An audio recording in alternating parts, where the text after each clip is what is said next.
தான் சாப்பிடல புசிக்க வச்சு.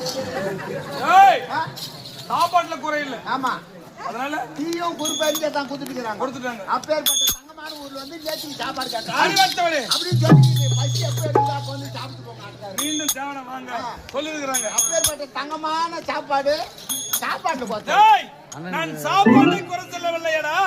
என்னை பத்தி நீ தவறாக பேசினால் கொடிய சாபம் கொடுத்துருன்னு சொல்றேன். ஆமாண்டா. எப்படியா சாபம்? என்னை பத்தி தவறாக பேசினால் இந்த பிரம்மதேசம் கிராமத்துல உன்னை பெட்ட நாயா படிச்சிடுவேன். சாமி பச்சா கூட படி, நீ கடா நாயா படி. 10 11 நானும் ஓடிட்டு கிடக்குறேன். உங்களை ஓடிட்டு இருக்கிறேன். பொட்டை நாயா பச்சுனாக்கா மிஷின் மாட்டி லோடு படுத்துக்கும் பாருங்க. சபையில மீண்டும் தவறா பேசினா செஞ்சிமா நகரில் உன பெட்ட கழுதையா படிச்சிடுவேன். முடியாது.